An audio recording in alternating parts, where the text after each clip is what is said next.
Good day, people of the internet. Today is a very special day because I am joined by the illustrious Davinci Jeremie, who is a crypto YouTuber and a developer and owner of Davinci Codes. How are you doing today? I'm doing great. Thanks for having me on. Yeah, no problem. It's a distinct pleasure. I think a lot of people might be familiar, at least from what I've talked to, a lot of people are familiar with you from the precious metals days. Uh, and so you were a big metals guy back in the day, weren't you? Yes, exactly. I mean, I still am a big precious metals guy. I believe in the precious metals. I think they will be doing very, very well once the dollar starts to collapse, and that's probably coming sooner than we think. I'm surprised it has lasted this long, but things always last longer than you expect. But yeah, I've started investing in precious metals back in 2008. Was the first time I started buying, and I started doing YouTube videos back then as well. What got you into precious metals? I mean, it's usually people follow a similar format based on, you know, the sound money principle thing. But what made you care about precious metals and think that they're kind of worth? I mean, they're kind of antiquated if you think about it. Everyone's like, back in the day, my old gold doubloon that I put on the counter for a big thing of rum or whatever. It's like, Sorry. yeah, no problem. Someone, my phone. yeah, My something wife. got massively triggered by the word doubloon there, apparently. But I promise not to use that very frequently. But anyway, as I was saying, a lot of people think precious metals tend to be just really like old timey. And so what about them made you kind of decide to get involved? Yeah, well, you see, I heard I was mostly a socialist because I lived in Canada. No, I'm sorry. And I don't know how, I was watching a Republican debate one time in 2007, and Ron Paul said, "Our monetary system is unfair. It transfers wealth from the poor and the middle class to the rich." And I'm like, no, it's not. And like, clearly these guys were going to say on television, this guy's lying. He doesn't know what he's talking about. But they didn't. They didn't argue with him. They just agreed and moved on. And I was like, something's wrong here. Yeah, especially since it seems like a universal truth that they're kind of aware of, but they're comfortable with that reality. And this crazy old guy was not. Yeah, exactly.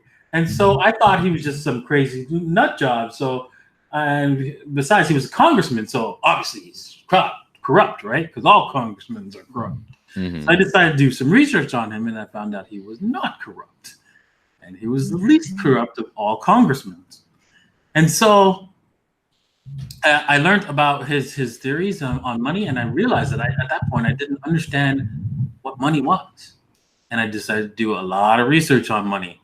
And when I read The Creature from Jekyll Island, man, did I fall through a rabbit hole. Oh my gosh. Wow. I felt like Alice in Wonderland bouncing down the rabbit hole as I learned what everything that I had learned, what I believed to be true, was all false. So it was hard to take. It was hard to swallow. So that sort of led you to away from fiat currency systems, and you just thought precious metals are good because they're at least something that's there's only so much you can manipulate. Maybe you can manipulate prices, maybe you can manipulate some supply or whatever, but there is a hard limit you can't counterfeit precious metals. They just are. You can get as many as you can out of the ground, but they're testable or verifiable. And that's just sort of what got you into them, right? Exactly. I mean, it's once you have some precious metals in your hand, you realize that this is really money. This has real value compared to the paper notes that they print up as much as they can. Speaking of paper note, I do keep some bolivars on my desk, always to remind me of why we do what we do, right? Exactly. And then I felt that we needed a digital system, which limited the money supply permanently. And I was researching it back in 2009, how to build one, but surprisingly enough, I did not hear about Bitcoin back then. 2009, right? What? Was that 2009? Yeah, it was like January 2009, just when Bitcoin was actually fired up, and so I was shocked. Well, I mean, is anyone going to hear about it? Did Bitcoin hear about Bitcoin yet? Like, it's very early in the game at that point. You think you could be forgiven? Yeah, but I was looking for it, right? Mm-hmm. That's the problem, right? So I was like kind of like disappointed that I didn't stumble on it when I was actually looking for it. So that's why some people think I'm Satoshi, but not true. So what year did you actually get on board then? It was September 2011. I remember when one of my YouTube fans said, "What do you think about Bitcoin?" And I said, "Scam. You can't solve the double spend problem." I looked into it. I'm going to check out the source code to this scammy protocol and prove to you that it's a big scam. And when I read the source code, I was like, "Oh darn! I want to buy as much as I can." It's funny how that works on two levels. First, that just a random YouTube comment makes you go into something that in depth, which might be why people listen to you in the first place. And second, to actually have a strong opinion, investigate, obtain new information, and change your opinion based on that new information. And that's a trait that I found very lacking in the cryptoverse. It seems like a lot of people come with base assumptions, and then the reality changes, and then their assumptions never change. Yes, that happens a lot. Like Peter Schiff. I've been a big fan of him for a long time. Before I got into cryptocurrency, I wanted one of his Euro Pacific gold debit cards because I'm like, I want to be able to spend sound money. And it's just like, as soon as I heard about cryptocurrency, I was like, oh, well, this is way better. And just yeah, but it still comes from the same thing. So Bitcoin, you jumped full on into Bitcoin and other cryptocurrencies along the way. And just, I mean, it's been a tumultuous ride since then. I mean, I've only been in since late 2013, and even then, it's like everything's happened. Do you think any regrets about the whole plunge? Yeah, I didn't plunge enough. But at the same time, right, I had a rule, right, investing rule, no more than 2%. So I had to stick with that, and that's why I didn't plunge that much. But I figured, right, well, I did do the mining. I went 2% cash on my cash, and then the mining, I sort of like, okay, well, you know what? All this equipment, if I'm wrong, I can still sell all the equipment. So I kind of like fudged the numbers a little bit by saying, hey, you know what? I'm not really going all 2%, more than 2% by buying the equipment to mine because, it's still has value, right? That equipment, and I could sell it and stuff like that. And I did sell that equipment before I left Canada, and I made some money back off that equipment that I had purchased to buy. So it wasn't so bad, right? So yeah, I really enjoyed the mining because, like, I'm crazy fanatic for hardware. Yeah, people think I'm nuts. Now, I noticed there's a lot of old precious metal bugs, and especially people who are like actually not young people anymore. So that might explain why it was an easy transition for you. But there's a lot of that. The whole thing is, fiat currency is paper notes that just someone says has value. You got to sort of believe them. They can be manipulated. There's a lot of voodoo. Having like a whole piece of silver, that's something that's like very physical, very verifiable, it is literally a natural occurrence. So you can just get something it's from the ground, right? As natural as it gets. How did you get over that hump, that mental hump of this is real, and then some sort of fictional digital thing that's out there somewhere and not backed by any company or anything, just this thing out there, this Fugazi? How did you get over that mental hump into thinking that's also sound money? It wasn't hard for me because I'm a software developer. I mean, as a digital asset, everyone on this freaking planet that has a bank account has a digital ledger. Of course. How much you have, what your debits are, what your credits are, right? The only difference between the bank ledger and the Bitcoin ledger is that no one can hack into the Bitcoin ledger and change it. I could hack into your bank ledger on your bank at your bank account and change your bank ledger. Can't do that on a Bitcoin ledger. Yeah, So which is you better? do have a Which is giant better? thing of hash rate, right? Right? So it's obvious if this ledger can't be changed, and on top of that, it has a limited supply of coins that you can actually use. It's like, for me, it was a no-brainer. Yeah, of course. Now, limited supply is especially interesting because when you have the fiat currency system, it's not like inflation hits everyone. It's not like not like say, oh, I have $10 in my wallet. They expand the coin supply by 15%.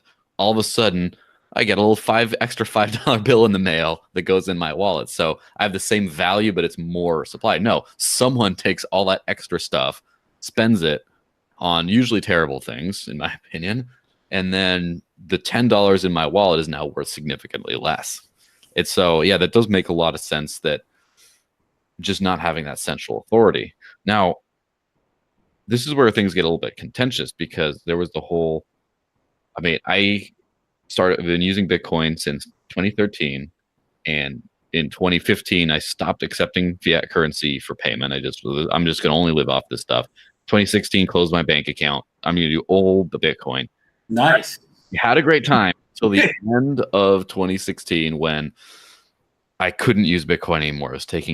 I got a 2-week long confirmation delay and several dollar fees. And that was my time that I had to switch to something else, which, got me into Dash.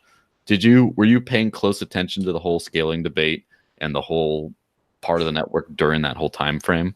Yes, I was fighting with developers. I believe that the what's it called, the block size had to be increased. I understood their arguments. They were valid arguments. Did not say take anything away from their arguments. It's just that there's no other solution, right? Possibly what they should have considered is raising the block size with the future knowledge, saying, hey, this thing's actually going to come back down. Come up with some sort of feature to allow new users to come in without having them blocked by higher fees. I remember paying in 2017 $100 as a transfer fee to get it right away. I remember that, and I was like, brutal. Yeah. And I saw that coming when the debate started. Saw that coming. Yeah, so that means you must be something that is not classified as a Bitcoin maximalist then.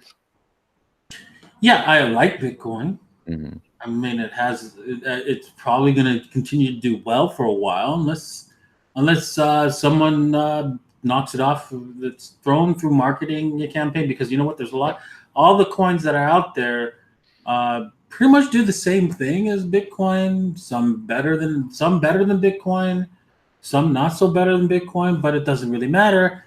The key is just how you can get it out into people's hands, and I think basics, right? Yeah. Send, receive, hold. No one can hack it. Yeah. Like, why do you need to improve? I mean, you can improve on it, but why do you need to do something different? Exactly. But but there's no marketing campaign behind Bitcoin. It just has a first to market momentum. So it will continue to have that until someone says, hey, you know what? You just need some way to come up with a method of a killer app on top of the finance of cryptocurrencies, whether it's the Bitcoin crypto or the Dash crypto or whatever. If you could come up with some sort of killer app on top that allows people to easily use crypto, because I swear to God, you can't give crypto to your grandmother. Yeah, I have not. I've succeeded with my parents who are cattle ranchers, but that's about it. It can be pretty rough. Yeah. So I remember when my grandmother first used first started to do email, which was only like 10 years ago. And it was when, less than 10 years ago, it was when she had an iPad. Mhm. And then it was simple and easy, and she was emailing it all everywhere, right? Yeah. And it's only when there's a killer app that makes it drop dead simple will we see like mass adoption of finances. And that's really difficult because when it comes to finances, there's a lot of pieces, working pieces that you beyond buy. Oh, I have it, and then I'm transferring it to another person. You're like, well, what do you mean? What other working pieces? Well, what happens to when you die? How do you transfer it to somebody else? Um, how do you? We have to consider like, okay, how do you prevent somebody from stealing that money from grandma, right? How do you deal with that? Um, all those things that you might seem, well, no, we don't need that. Actually, you do, right? Because grandma needs to be secure, but at the same time, make it easy for her, and that's a really difficult task, to the difficult balance, basically, to come up with. Yeah. I mean, that reminds me, there have been a few services that have had dead man switches, for example, so if, for example, the person expires and just can't access the funds anymore over a certain period of time or get imprisoned or whatever it is, then there's a backup to just send that. And those things are starting to become more common. But that's exactly it about the usability. So I'm kind of been roughing it for a while. Like in terms of I was using Bitcoin for day-to-day transactions before there was HD wallets, when you just had one address associated. And then when HD wallets, I got confused, I didn't understand, but then quickly got on board. And now already local to where I'm at here in New Hampshire, there's dozens of businesses that take cryptocurrency. And so I'm going spinning Dash every day. When it gets smooth, it's actually faster and easier to spend than a credit card, Apple Pay, cash. It's it's still, you have that little learning curve of, oh, hit the QR code and that has the address and you got to scan it, and there's still a little bit of that. It's getting there. Now, of course, one thing I'm big excited about is Dash Evolution, just right around the corner, to make a username and contact list type setup for Dash on the blockchain users, etc. Completely decentralized, but have that smooth PayPal-like experience. I don't know if you've looked into that very much. It's been Yeah, kind I heard about it. I thought you were supposed to have that available like a couple years ago. yeah. Well, that's been the thing. It's 2015, late 2015. Dash's founder Evan Duffield presented on it. He says, "I think we should do this." And then over the course of 2016 and 2017, started to get developed. Finally, there was a sort of an estimate of mid 2018, and that sort of dragged on. And now this is the actual year, because first off, a lot of things. First off, Evolution is live on DevNets right now. People are doing the contact lists, sending, receiving payments, all that stuff. It's all being done right now. Just it's not released on testnet yet or on mainnet yet, but it exists now. It's not a fiction anymore. And a lot of the Evolution repositories are starting to become made open source now. So in the past, Evolution was developed in private, and it just now, as things are complete, as they're done, they're starting to be put out there. So now there's actual code you can look at. So it's like real. It's not everyone can use it yet, but it is definitely real. So have you looked into other projects and seen how is the space in anything else that sticks out as far as this anyone can use it kind of a thing? I haven't seen it. The only thing I've heard is Evolution from Dash. I was about to, if I wasn't working on Pandora's wallet, I'd work on something like that to come up with a new way for for people to easily use Bitcoins or any kind of cryptocurrency. Basically, I don't really care. Well, think about it. It's all Bitcoin to a Yeah. certain extent. I mean, and there's a ton of almost every major cryptocurrency is based on Bitcoin and kind of copies its code in a lot of ways and stays up to date with it.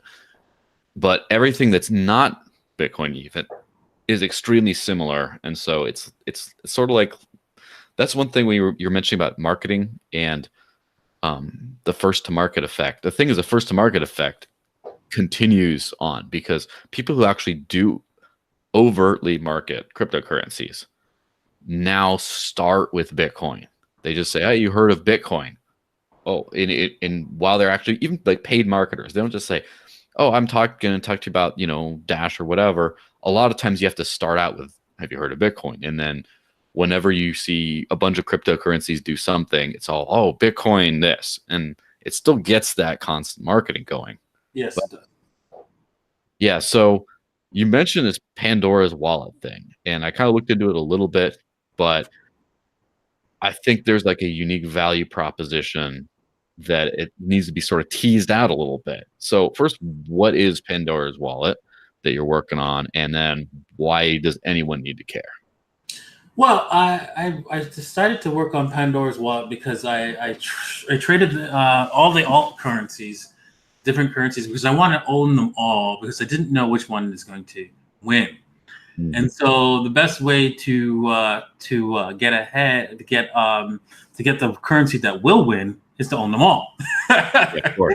Pokemon style, gotta catch them all. One of them is going to turn into the final evolved form eventually. Exactly. And so I decided to trade this method where I learned this method of trading called the little lady style of trading from Brian Beamish. He taught me how to trade, and I'm forever grateful because I could use that information for the rest of my life.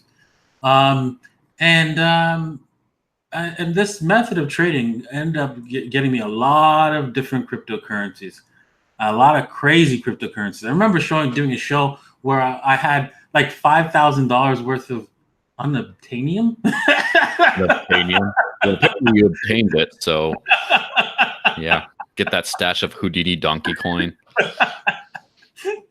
Oh my goodness. And so, yeah, I had a lot of different coins, but they were all on exchanges. And as you know, from many different crypto enthusiasts, they tell you not to leave your cryptocurrencies on the exchange, or else eventually they will get hacked and you will lose your money. And so I've been avoiding that for quite some time by keeping an eye on exchanges. But eventually I'm going to be blindsided by one exchange going down. And I was with Cryptopia, because Cryptopia took about 5% of my portfolio when they went down. Ooh. Hopefully when they're back up and running, I can assess the losses, and hopefully it won't be that bad. But that's an example of losing money by leaving it on exchanges. So I decided to create this wallet so that I can continue my trading, where I only trade like very few times in a year with per cryptocurrency. So, for example, the average currency, even Dash, for example, one year, the most I've ever traded Dash was I think it was like 5-6 times in 1 year. that was the 2017 crazy blow off year. With this method of trading, it's basically buy low and then you sell half on a double, and that's all you do. So when the price goes up, doubles, I sell half. When it doubles again, I sell half. And when it comes all the way back down, that's when I buy again. And so I don't do a lot of trades on a daily basis. So I created this wallet so that I can connect to the exchange, have all the different cryptocurrencies that I currently own, and then be able to continue trading through my wallet without having to worry about the exchange going down. And so that's why I built this wallet, and I hope that if I can use it, other people can use it as well. Yeah, I mean, first off, that's number one. How you know you got a product that people might use is if you don't want to use it, you're not, how are you gonna get anyone else to use it? Mm-hmm. But also, does that get clunky ever with exchanges with their deposit withdrawal fees and then their wait for 50 confirmations sometimes, and just all that kind of annoying friction when going on and off exchanges? Would that be a factor that reducing the viability of something like this? I figured that would. There are some ways around it, but then over time, as we grow as a business and become more popular, will have more leverage to get the exchanges to, loosen up on their control over, okay, how long before you get a confirmation, especially since this wallet software will be will be connected directly from the wallet to the exchange and not through our software, through our servers to the exchange. So we will have each day individuals actually connecting to the exchange, and this makes it more secure for our clients than doing a software that has all the keys on the server. We don't have any keys. We don't have your private keys. We don't have your keys to the exchanges. Your software, your computer itself makes the exchanges, and we feel that it's a lot better than any other method. Yeah, it sounds like the hodler's dream, because you get to hold it and you still get to actually trade it, which is what the primary use case for cryptocurrencies today probably is exactly trading. So recently, I mean, Dash has always had this thing called instant send, which basically locks in a transaction instantly. And now, as of, I believe, last week, 90+% of Dash transactions are automatically instant send, whether or not they're sent from an explicitly supported wallet. Just any random wallet just gets locked right away. There's a few exchanges, like I believe Kraken, Digifinex, Panda Exchange, etc., that do support instant send, meaning if you send Dash to exchange, bam, it's there right away. Within like a second or whatever, you can just start trading it, and you withdraw, you just get it right away. It's settled instantly in your wallet. Do you see that is becoming an important part of the whole Pandora wallet experience over time, when it's the one that you can move on and off exchanges really quickly? Exactly. It won't happen overnight, but I think that's a very big advantage if we can get to that point. I appreciate. You know what? I like the fact that Dash has done this. Hopefully, other cryptocurrencies will follow suit. I doubt it. Well, I do know some people are thinking about it. At least I have seen, for example, Bitcoin Cash is considering this avalanche innovation that would supposedly make zero confirmation transactions more secure and more reliable, and that might be an interesting thing to see. But yeah, so far, considering how early it was it 2014 that Dash was already doing this, and no one else did it except for explicit Dash copies that just copied pasted the code and now have something like that.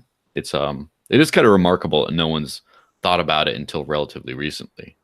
Exactly. And so it will definitely help our software if we can have that feature in all of the different cryptocurrencies. But you know what? In the meantime, we will work with what we have and figure out a way to get people to transfer their currencies as fast as possible so that they can participate in an exchange. And I'm sure the exchanges would love that too, because they would like to have their customers happy as well. So, and on top of that, trading really fast on the exchange, because you know what? If something happens, if the market moves and somebody sends them money and then realizes, oh no, my trade it was too slow and the trade is gone, now I got to get the money back out. They don't make any money on you. The exchange doesn't make any money from that. They only make money from their trades. So obviously they're going to want their customers to be able to make a trade as fast as possible. Yeah, not to mention the security nightmare of holding customer funds all the time. Exactly. It's the risk. If you get hacked, your hot wallet gets hacked, you could lose a lot, and then just have to reissue some kind of tokens about, oh, we're too broke now, but we'll pay you back eventually. And that becomes a nightmare. Just having on the exchange is good. So how far along is this wallet to being done? It's already completed. You can actually head over to www.pandoraswallet.com. You can sign up. It is a paid for wallet. And so I can understand if some people balk at that, and that's fine.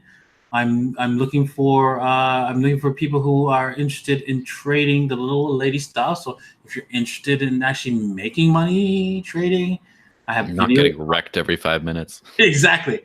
I have videos on the little lady style at davincicodes.net. So www.davincicodes.net. And if you click on more and videos, you can see the videos there. You can sign up and see the videos absolutely free and learn how to trade the little old lady style of trading.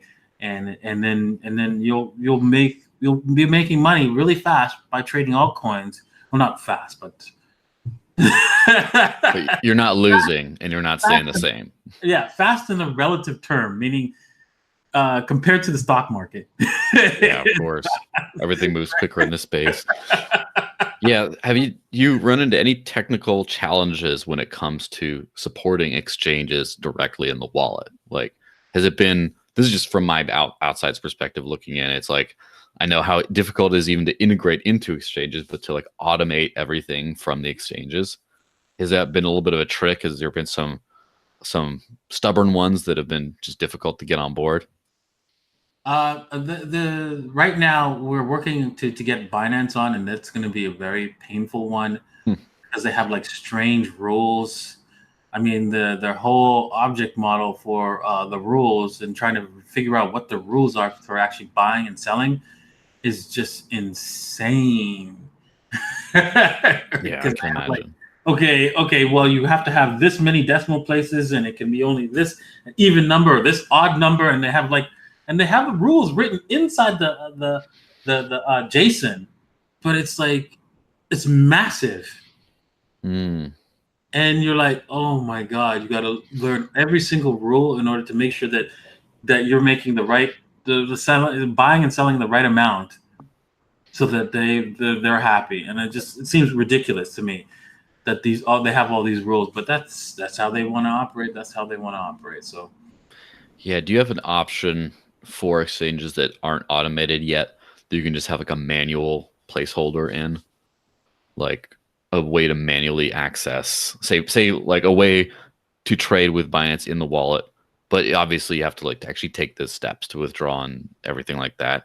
Is there like a manual interim thing, or are you just kind of waiting on it until you can actually get it to work of course, fully? because like any wallet, it's like our wallet. Our wallet works like any other wallet. You can take the address and have it manually transferred to your address easily. That's just one of the features of every single wallet. So, but ours is just connected to the exchange to remove that one step. Eventually, down the line, we will have a free version of Pandora's wallet, which does not include exchanges, trading with exchange, but that's down the line. Yeah, of course. So you've been in this space for the better part of a decade now. Where do you see what's like one of the biggest things you see on the horizon that most people aren't kind of paying attention to? The biggest thing I see on the horizon that people are not paying attention to is that the government's coins that are coming out, and they're not directly stated as government coins because they're in bed with the government, they're in Hmm. bed with the banking system, and they do very well because when you have the criminals on your side, Speaking my language. you can easily do well. And let's see here, which one is that? XRP. Oh, there we go. Oh man. So I mean, it's ridiculous how many things that XRP gets passed through. The government goes, yeah, you're good, you're good. Yeah, these guys are like totally in bed, and because if you take a look at the source code of XRP, it's not locked in, right? They can create more at any point in time. They can they can expand the money supply, and they can change the rules very quickly. Of course. Yeah, so you see that as becoming those kinds of projects taking off a whole lot, like crypto light, basically things like that that don't really innovate in the freedom standpoint, in the free from control standpoint. You see those getting more of a head up, and people aren't paying enough attention to that. Yeah, and they're not paying attention to these things because they're going to be detrimental to them. Like They're not going to be as bad as BitConnect.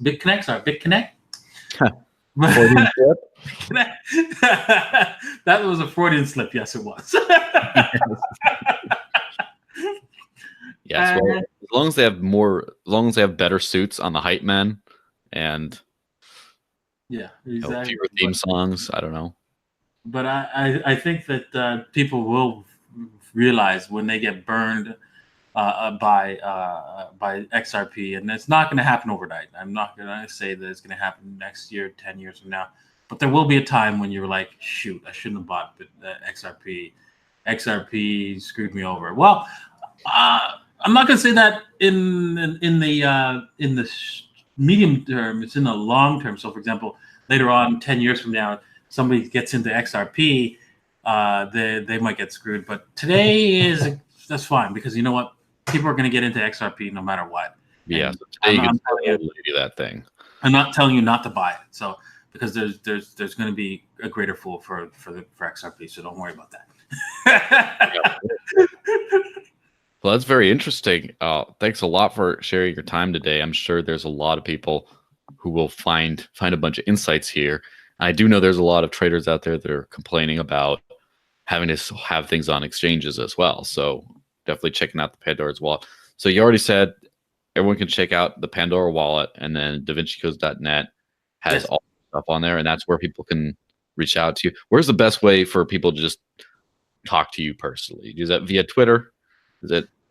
Twitter is one way. It's just that it's really been difficult because I've been very busy with the Pandora's wallet. Another way that I actually always answer questions is on Telegram. I'm part of the Cryptos group. If you message me on the Cryptos Telegram group, you can find the link in every single one of their videos, and Chris's Crypto videos. And you can join the Telegram group, and you just do @DaVinciJ15 and type your question, and I will answer it, because I answer every single question in that group. Oh, fantastic. Well, that sounds great. Hope you have a great rest of the day, and thanks again for coming on. Yeah, thank you for having me.